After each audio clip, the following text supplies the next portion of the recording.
I remember getting a first-hand experience from that back when I played.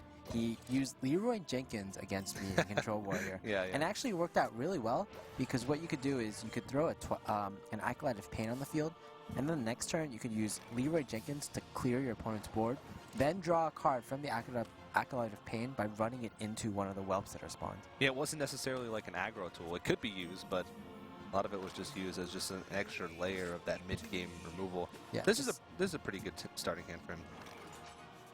Yeah, he curves out well, or rather, SilentStorm curves out well, but Tides does have a lot of good answers, and answers are exactly what you want in the beginning of the game. Not only does he have the answers, but he has the card draw, and he has at least one weapon to start off with. Yeah. And having an early board like this to deal with the first couple creatures is actually really important. A lot of times why mid-range Druid is considered favored against Warriors, because they'll ramp up, they'll put on a lot of pressure quickly. The Druid will the Warrior will have to use their weapons as removal early on, thus taking a lot of damage. And then they'll be at a point where they're dealing with whatever comes on the board from the Druid. And a lot of times when they're doing that, they're not building up a board for themselves. And eventually they just get to a point, turn 9, turn 10, where Forcing Nature Savage War just kills them. Yeah. It's a pressure. It's all going to be whether SilentStorm can control this board effectively. And I think the answer to that is actually yes, because yeah, right now, this turn, the board will be completely cleared. I think you preserve the Acolyte of Pain. All right. It's not only the Acolyte of Pain, the card draw, but this 3/2 body is actually really impactful. Yeah, it forces him into an awkward turn, because basically what the Druid would have to do here, if he wanted to clear the Acolyte of Pain, he would have to Wrath it, and then he's basically doing nothing else. So this makes it so you know the Acolyte of Pain is going to stick to the board the next turn, or the Druid is going to make an awkward turn, which sort of gives you the initiative. Yeah, this is such a great position for Tides, relative to how this matchup usually goes. Yeah, cards are just flying out of his hand. Yeah, and now it's actually the Warrior that has the initiative, and that's so great, because first of all, you don't want to give Druid the initiative, and second of all, when Druid doesn't have the initiative, he's going to be coming back from behind. Druid just has such a hard time getting initiative back onto the board. They don't really have like an equality Consecrate, for example. They don't have a Brawl. Yeah. And what's the best turn 7 play when you have initiative? I don't know. What is it? That's such a hard question, TJ. Why don't you tell me? Dr. Boom. Actually, what's the best card on turn 7, regardless of what your position is in the game? Is it Dr. Boom. Trogzor the Earthinator, perhaps? Yeah, Trogzor the Earthinator. Trogzor the Earthinator is actually my least favorite card. Okay, that's really interesting. Not playing Dr. Boom, so this is more of a stable board. Yeah. And also, the thing is, like, you're kind of not playing around Mind Control Tech here, but I guess Tides is saying, okay, I don't really care if you have Mind Control Tech. Yeah, Dr. Boom I mean, I guess to an extent it allows your opponent to have to get value out of BGH in their hand, what it wouldn't necessarily otherwise do. But I don't know why you wouldn't play that. I guess the stable board is what you're talking about. Maybe he actually is playing around Mind Control Tech, because if you played Dr. Boom, it also has the possibility to get Mind Control Tech. Yeah. The likelihood, when you play Dr. Boom, it's 50-50 that he gets a Boom Bot. So I guess he values his Boom Bots over his Armor Smiths, if that's his logic. Yeah, Boom Bots are fantastic cards. I'm not sure if I'd value it over Armor Smith, though. Maybe you would play Boom Bots for 2 mana? Yeah. It's a possibility. I don't know if I would. People always say that. Would you play Boom Bots as a Doom Bots? Boom Bots. Boom Bots. No. If you're saying Boom Bots, those are copyrighted. No, sorry. I'm getting sued. No, but I think I would play that card if it was a standalone card. It's like a really bad Explosive Sheep. Huh? It's like an Explosive Sheep that was created by... Oh, man, that hurts. The worst mechanic in the entire world. So, this play will give your opponent infinite armor and a lot of cards. Yeah. And it also does a whole bunch of damage to your face. At least he's able to clear off the Dr. Boom, but I mean, it's going to take a while for him to get through that much health. Yeah. 9 armor. That's certainly a lot. Yeah. And we're getting to the point where he's going to have to start worrying about whether or not he's going to dodge the following turn. Tides is just in a fantastic position right now. Does have big threats in his hand, has a removal available. Oh, you've been cool, Taskmaster. I wouldn't actually mind just throwing Sylvanas on the board. Usually you don't want to throw Sylvanas on an empty board, but usually when you're playing against Druid just, they usually, the only way they can deal with the Sylvanas is either Force of Nature or like a swipe plus hero power. And if they swipe plus hero power, that means they're using 6 mana in order to deal with your 6 mana, and that's a even trade for you. Not only that, but you also have minions on the board like Acolyte of Pain and Armorsmith, which to gain you even more cards and even more armor. So just overall, no response that the Druid can do at this point will actually be beneficial against the Sylvanas play. And also, if they do that, it means usually they're not developing a board of their own as well. So it still keeps you the initiative. Because if they use Force of Nature, I mean, most likely, unless they have like a Paladin Shredder, they're not going to really be able to developing a board after they clear off that Sylvanas.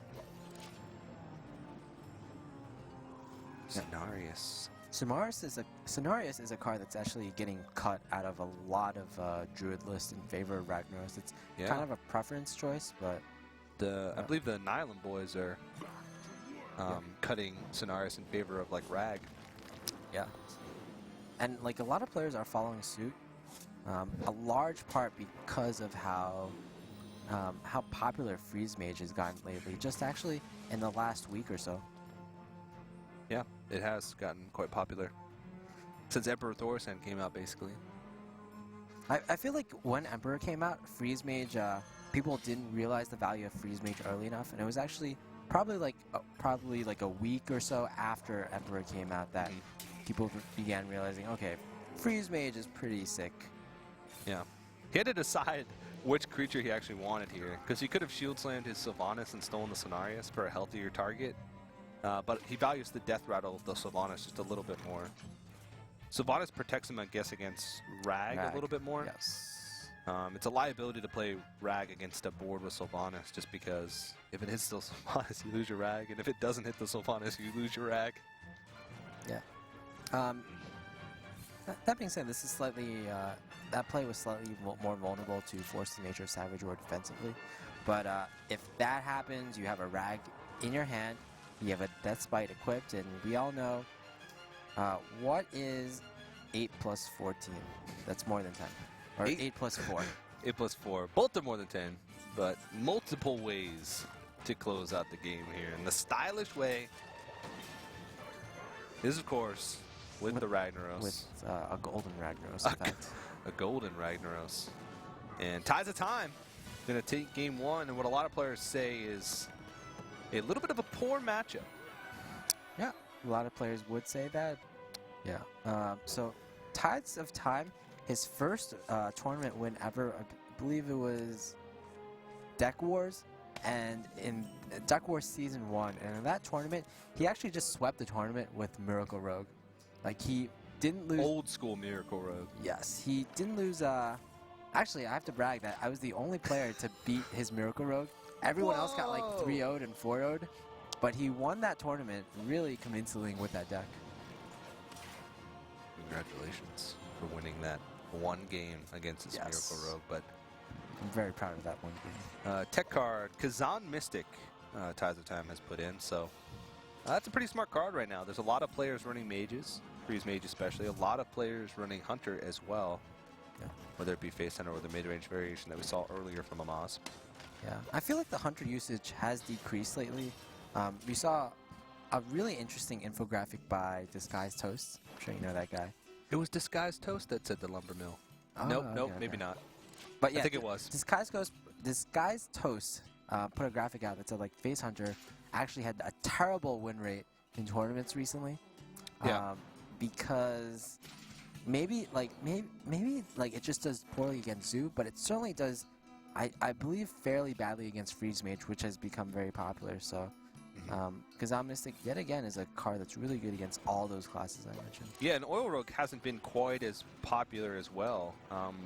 Paladin, which was a popular deck for so long in tournaments, post-GVG, just isn't as great anymore, and that was one of the decks that Oil Rogue preyed on. Yeah, I saw in that same infographic, Paladin had a 0 out of 5 win rate, so 0% win rate in the tournament. So. And only five of a sample size there, which is, I mean, the low representation already means that the players consider it relatively weak. That actually means if they won 0 out of 5, that actually means every player who brought a Paladin lost in the round of 16.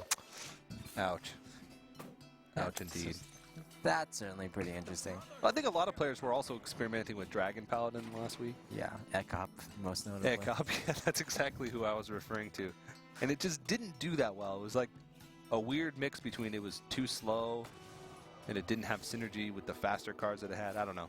Yeah. We'll probably be seeing more of it once Dragon cards are released. More Dragon cards. Oh, yeah, certainly. So plays are happening. Not too exciting. I mean, Van Cleave came down, but it wasn't too exciting because we, as the from the Almighty God perspective, we knew that it could be easily dealt with. This is pretty huge, though. Otherwise, Tides would have no way to deal with the Shade, but he gets a fairly good Blade Flurry here, I have to say. Yep. It was pretty much the only. This was like the last turn that Tides could have dealt with that card. Yeah. Now the thing about this is one of the weaknesses of the Rogue is sometimes they can just run out of cards. Yeah. And you can see Tides only has Backstab and Sap in his hand. Yeah. Which Sap is a pretty useful card when you're trying to close out the game, but if his board gets dealt with, like it just did, he's got nothing that is like a proactive play. He's got 0 proactive plays. It's going to give SilentStorm some time to draw into some of his bigger threats, some of his taunts. A Violet Teacher, though, right on time. But that was a spell that he couldn't really use. That he could have been in some trouble here. Yeah. SilentStorm is a really good response to those scenarios, and like it contests the Violet Teacher, but after that, Tides, I guess he could sap it, but when you're sapping a Cenarius and your board position is looking this sorry, it's probably not a good situation for you, I'd say. Yeah. Well, the cards that he's ripping off the top here are actually pretty decent. Yeah, he definitely needs a sprint, though, in the next few cards. Oh, look at that Azure Drake being a boss. What did he draw? I think the card is stuck behind the Azure Drake. You can't see it, but I'm trying to look under the Azure Drake. Monk just tried to look behind his monitor, to look behind the Azure Drake to see what it was, but maybe that'll get fixed, who knows. Who knows? Spectator delay, please. Help us out here. But yeah, the Azure Drake off the top pretty good. Sprint would have been pretty good in that situation, but he's basically on a clock here. He's on a clock to whether or not he can draw into whatever the extra burn that he needs to finish this game, because he's going to be put on a clock as well. Oh, I guess things happened. Things happened, but we did not see those so things. he actually drew a Blade Flurry. Okay. That explains it. Yeah. So yeah, Swipe is going to be an excellent top deck, developing the board even further, and I believe the only card left is Sap? Yeah, he used Backstab the last turn in combination with his. Yeah. So we'll see what he got off the top here. It is a Lotheb, actually. So that's a body. That's actually pretty good. It's going to force him to deal with it with creatures, and he's actually sitting at 9 health. Oh, wow. I didn't even notice that. But yeah, just the repetitive damage kind of caught up to SilentStorm. Yeah. He fortunately does have a taunt, though. And he's going to be able to play the Big Game Hunter here. Rogue lists these days, they do run Dr. Boom. But Tides of Time doesn't strike me as the type of player to put Dr. Boom in his Rogue deck. He's kind of more like he's reminiscent of the Miracle Rogue days. Yeah, for sure. Whoa! Oh. So he's getting nearly exactly the cards that he needs right now. I mean, he's been through nearly half his deck so far, so seeing a sprint now, not the most unlikely of things. But he's still got to find a way through this damage. Oh. Well. Yeah. That just happened. Exactly, though. So and that's just a graphical bug that Savage Roar actually only costs 3. And that is going to be exactly 20 damage. And great concede Tides. Mechanics by Tides, conceding before the animation. Look at that APM. Who says Hearthstone doesn't need mechanics? Yeah, Still a Druid. Mildred versus some kind of handlock, I'd say, from SilentStorm. This looks like traditional Handlock, because traditional Handlock is one of the only decks that runs Mountain Giant, but it could be a Demon Lock hybrid. Yeah, we've seen the Nillium boys these days. They've been putting in demon cards into their hand locks. Like, Yeah. they run both Mountain Giant and Void Caller in their decks. So, It's like, what are they cutting to Yeah. put all these cards in these decks? so they have like basically 6 quote-unquote 4-drops with Twilight Drake, Void Caller, and Mountain Giant. And they're cutting cards like 1 Sludge Belcher and just trimming stuff like 1 Dark Bomb, 1 Mortal Coil, stuff like that, basically. 1 Iron Beak Owl is a possibility as well. But yeah, this is actually going to be really good. I believe this Death Lord, I think it was in his original list. I'm not completely sure. I You actually don't probably think know. so. It wasn't? Okay. If I remember correctly, I mean, I have seen probably more than 50 matches of competitive Hearthstone over the past couple days, but I don't remember Deathlord being in it. And so once we get to the whole deck, I'll probably remember correctly. But SilentStorm probably knows exactly what this is. I'm sure he's kept up with it. I'm sure he saw all the hype. Man. And he's going to make sure that he doesn't keep his hand too full, because that could sometimes be a liability. You don't want cards burned, especially cards that you know are going to be important. This is going to be really sick. When I played Fatigue Druid, it was actually generally a really good matchup for the Fatigue Druid against Handlock, because there's a huge possibility of milling, first of all, and second of all, you have really good threats to you have really good answers to your opponent's threats. Mm-hmm. You have 2 Naturalizes, which are really good against Handlock. You usually have at least one BGH, and you have the Poison Seeds Starfall combo. He actually which runs is 2 of them as well. Yeah, which is like a 9 mana Quality Consecrate. Yeah, and the thing about this deck, and one of the reasons why a lot of people will say that Druid is pretty decent against Handlock, is that they're always threatening combo. I mean, you're basically getting yourself in range of combo. Yeah, I even forgot you have combo. Wow, what a good top deck. Wow, that's incredible. I mean, in a way, you have to think about it for a second. Well, if I use this, I'm not milling him, and I'm getting him closer to being able to use other Mountain Giants or having bigger Twilight Drakes, but he knows that he's going to be okay if either of those come out, because he has Keeper of the Grove for Twilight Drake, and he doesn't really have any other way to deal with it, so might as well just naturalize it now. Now, what I will say is that against a lot of mill decks, the best thing you can do is get a turn 9, or in this case, turn 8 Jiraxis. The problem is Tides does run combo, so even an early Jiraxis could be fairly detrimental to SilentStorm. Yeah. I think he might have to force a nature here to clear off this Emperor Thorstein. Doesn't want to leave this up for any more than 1 turn. And having a turn 7 Jiraxis that can come out is actually pretty dangerous. Especially since you said that's one of the keys to winning against these Fatigue Druids, these Mill Druids, getting early Jiraxis. But turn 7 is early enough to where you're playing around combo as well. Tides, I saw he was kind of mousing over the Keep the Grove, but wow, this is... I did not really expect this play. I will say that after watching some of Tide's matches in the Kingwin for Charity Tournament, he piloted this deck really excellently. So I really wouldn't question any of his plays here. Yeah. I just think it's too hard to leave that Emperor Thorstein up for more than 1 turn and be able to sleep at night. Yeah, that's what's most important, be able to sleep at night, I guess. Yeah. There's a lot of things that happen in the world of Hearthstone that keep me up late at night, just thinking and wondering. Especially just, you know, some of the real-life applications of Hearthstone cards. For example, the Volcanic Lumberer can be a lumber mill? Oh, Yeah. that's a funny one. Like, why does Volcanic Lumber feed off of dead bodies? Why is that necessary for it to be put out into the board? I guess, like, it's on fire, right? So it needs bodies for the fuel to fuel its fire. Okay. That's getting really grim. So you're telling me that the Volcanic Lumberer, in order to live and breathe and move, it needs to burn dead corpses inside of its tree belly? I mean, it's just like a wooden zombie, right? I guess so. So instead of eating the brains, it burns the brains. Why does everything have to be about brains?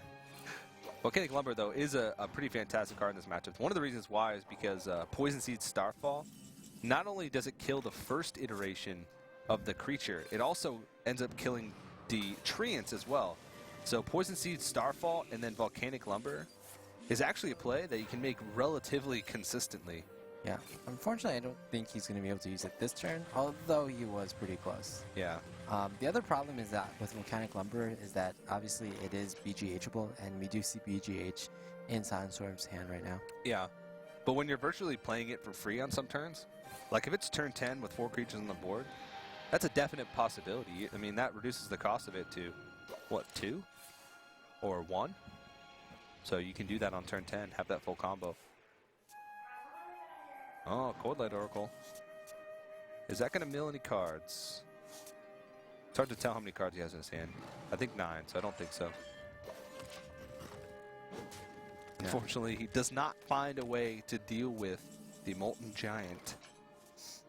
Yeah, it's a little unfortunate for Tides of Time that he has 2 Volcanic Lumberers in his hand, and I feel like generally in this matchup they're not too great. Again, because of the BGH, because of potential Siphon Souls, and because it's really hard to kill a lot of creatures in a single turn.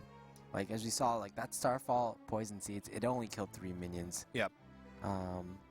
And Tides of Time, in order to fit all these, like, in order to fit double combo, in order to fit 2 trees in, he cut a lot of cards that you normally wouldn't see being cut. Like, I believe in this original list, he only actually plays 1 Keeper of the Grove, so certainly a detriment in this matchup where Twilight Drakes are such a threat. Yeah, definitely. And a lot of times you don't see that as many creatures on the board with decks like Handlock, especially earlier on.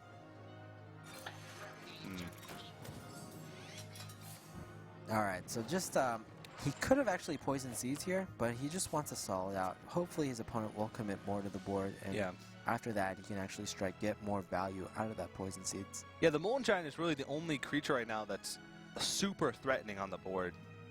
Like, Poison Seeds against this this Ancient Watcher might end up just giving him more power. Because who knows if he was even planning on activating that Ancient Watcher in the first place. Yeah, not only that, but there's actually not a good follow-up to Poison Seeds. No Starfall is in his hand. It's very true. So he wouldn't really be taking off that much power from the board had he Poison Seeds. Like you said, he was waiting for him to just commit a little bit more. And doing this, he actually doesn't really commit that more. He activates that Ancient Watcher with the Silence, and then just leaves the board as is. You can tell that he's also being pretty conservative with his life taps, because he knows that he basically has all the things in his hand that he needs to win the game. So he doesn't want to get lower for Saboteur, and of course he doesn't want to get to that point where he risks getting milled, having cards milled, especially important cards. Yeah, SilentStorm in the beginning, a few turns of this game, he's actually drew a lot of cards, so he's actually really close to being milled, actually. Yeah, he's actually going to mill at least 2 cards here, 1 from this Grove Tender and 1 from the following turn. He's got no way to make him draw more cards, but I think that's good enough.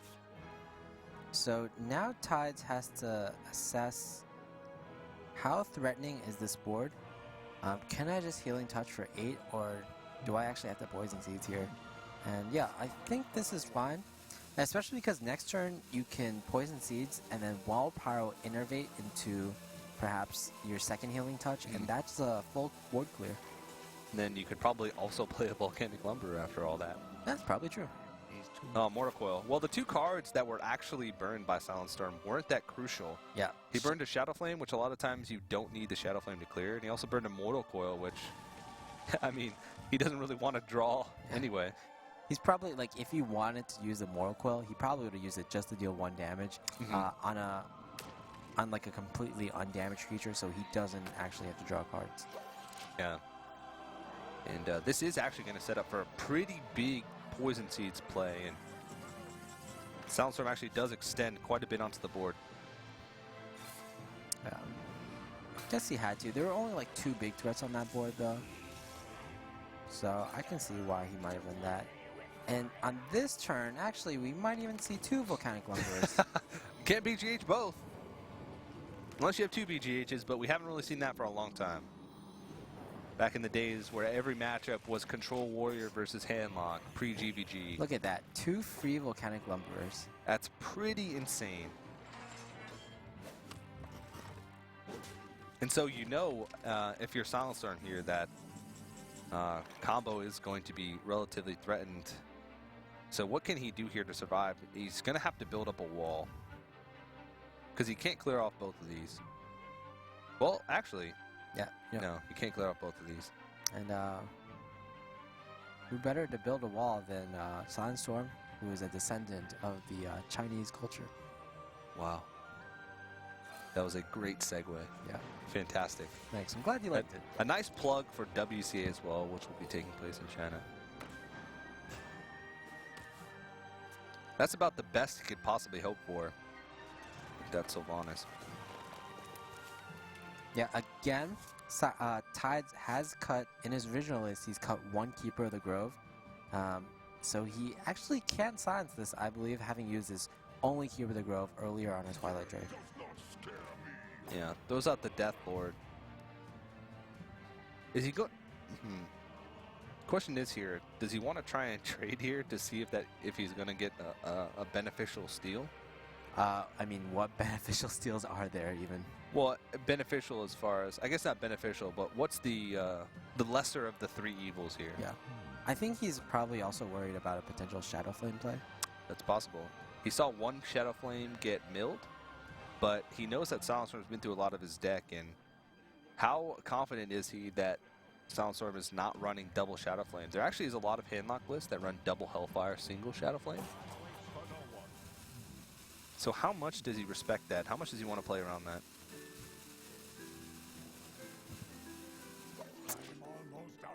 And wow, look at that. One card left in SilentStorm's library. So That's he'll crazy. have to win here. In his library, wow. I've actually never heard that before. That's unique. Be very unique. I'm a one-of-a-kind monk. Oh, well now he's out of cards. But he does have a huge board. He knows that both Poison Seeds are gone. Can Tides get through this? Grove Tender could help, I guess. I don't know. He's drawn to his next Naturalize, perhaps? Perhaps another a BGH even? There's actually 24 damage staring at him on the board. So he's going to have to swipe this off. He needs to be able to get through these taunts as well. Fatigue is going to start ticking in. He needs to try and set up a play where he can combo him out, because at this point it looks like it's not very likely that he's going to survive long enough for Fatigue to be an accurate win condition. He's been through both healing touches. He's been through one antique heal bot. We saw earlier this weekend that Tides actually does not run Tree of Life, which seems to be as standard goes for Mill Druids. Ooh, so a little unfortunate here that Starfall is drawn after both Poison Seeds have been used. The value of this card is just decreased by a lot after this happens. Let's see how much damage these Boombots do. And it's too much. Yeah, that's going to be game. He needed those Boombots to hit for very, very little. That was the only way he was ever going to be able to win. Yeah, and even then, SilentStorm had 5 damage for his hand, so it's a little unfortunate. Tides is going to lose his first game with the Mildred, but as we saw from over the weekend with Kingdom for Charity, it's a very powerful deck, the better matchup against Priest, so you don't need as much scouting with the Rogue, whereas with the Mildred, I think Mildred is really dependent on knowing what's in your opponent's deck and matching up all the answers to your opponent's threats very effectively. Yeah, that's a very good point. He's going to have to win with both anyway, but this is going to put him in the best position to win the whole series. Really disappointed here from SilentStorm. No dragon cards at all. Oh no. Well, he might have just not drawn into them. It's a possibility. Pretty unlikely to not see any in mulligans and in the opening hand. But this seems like a very standard priest list. It's not the Chinese priest, the Death Lord Velen's chosen priest, because that priest usually does not run the Akanai Soul Priest. Yeah, just really vanilla right now. You have the standard combos, and you actually have like every single combo in your deck right now. You even had the Wild Pyromancer early on, so essentially like exactly every single combo card. Yeah, he has so many options here. Yeah, the Light of the Nario either being used with the Akanai Soul Priest or the Injured Blade Master. He even could have Injured Blade Master circled, but that play is a little bit more vulnerable to swipe. So either way, you're using 2 cards. But he's finding clean ways to deal with this board. And the way you win as a priest in this matchup is to just sort of match the board early on. You need to be proactive. Yeah, and in the same respect, the way you don't lose as a rogue early on is by clearing the board. So Yeah. so Tide's in an excellent position right now. So both ways, the way that a rogue doesn't lose and a way that a priest wins, is for the rogue to just clear the board. Yeah, Everything's working against them. Exactly. I've heard players like Just Saying, for example, again, a very good North American player. Yeah. He said that he would actually keep Eviscerate in his opening hand in this matchup because you really value just clearing your opponent's board early on. Because, again, the only way you lose is if they get a Dark Cultist up on turn 3 and you can't deal with it, and it just kind of snowballs from there. You want to deal with your opponent's threats hard and early. Yeah, because a lot of times the rogue's first creature is usually like a Earthen Ring Farseer, an SI agent, a 3/3, which doesn't match up against Dark Cultist. Yeah. Even if you deal the damage preemptively with the SI agent, just heal it up and trade. So, yeah, again, this is one of the weaknesses of standard Priest, especially against Rogue. We saw SilentStorm, he actually had to pass the previous turn, and again, he doesn't have a really terrific play. It's super reactive. Yeah. Oh, especially with double Shrinkmeister. Yeah, this seems like the that deck that we were talking about earlier, that Chalky played, that Kalento popularized a few weeks ago. It's actually, if that's the one, it's actually pretty creature heavy. He's just not getting the early creatures that he needs. He does have both Shrinkmeisters.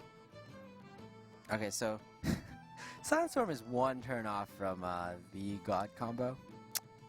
Yeah, that's a little disappointing. So, because he has 2 copies of this card, he might just he might just play it as a vanilla 3/2. So that's Wild Pyromancer being played as a vanilla 3/2, and Shrinkmeister being played as a vanilla 3/2. Against Rogue, a class that has both Backstab and SI Agent, I don't know about that. Yeah. At the same time, though, he doesn't really have a choice. Yeah. He has to buy himself time. Because if he's not playing anything, he's just giving the rogue so much room to just do whatever he wants. So TidesofTime has a possibility to overextend here by There's a lot of things he has to play around. yeah. He's thinking, there was that one turn where he passed. So what could he possibly have in his hand? Oh, that's interesting. So usually you don't want to do this type of play, going kind of all in on a Van Cleef. But I guess this plays around. This is really, again, good if your opponent only has Akanai Circle. But we can see from our perspective that there's 2 ways to deal with this board. Even if he didn't have the Death, he could have circled twice, but I like this far better because Death, there's pretty much only 2 targets in the Rogue deck for Death, and those are Edwin Van Cleef and Lotheb. Yeah, occasionally Dr. Boom, or, you know, the stray oil target, but most consistent way to deal with it is the Edwin Van Cleef. All right, we're going to see it. Oh, no. See, we were talking about this earlier. This is a devastating combo. Shrinkmeister, Cabal, Shadow Priest. Most of the things that you can steal are just game-changing. Sludge Belcher, Piloted Shredder, Azure Drake. There's just so many things that just swing the game completely in your favor. We do see Tides, though, with his opponent is at 15 HP, and Tides does have a lot of burst in his hand. So it's very possible here that Tides in the next 2 turns can just burst his opponent out of the game. Yeah, it's a definite possibility. He's got 5 damage on the board. He would have 6 from his dagger, 12 from the... Yeah, he could do a possibility of, what, 18 damage next turn? Yeah, so if SilentStorm actually wants to play really safe, he has to actually clear this Lotheb. Yeah.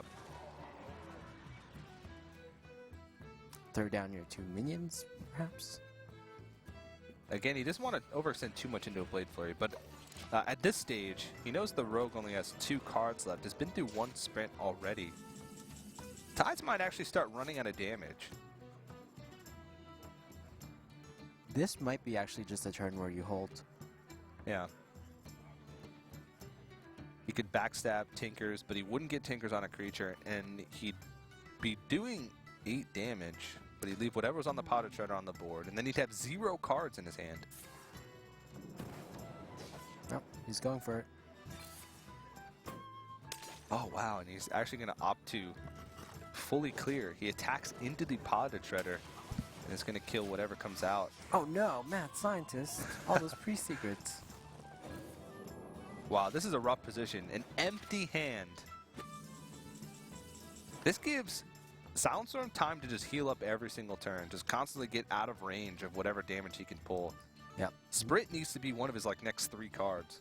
Yeah, not only that, but because Cabal Shadow Priest is drawn, it actually takes away one of Tides' possible cards to draw. Like if you drew Blood Mage Shadows, that would be just not only completely dead, but actually help his opponent. Yeah, very true. Very true. Thought Steal.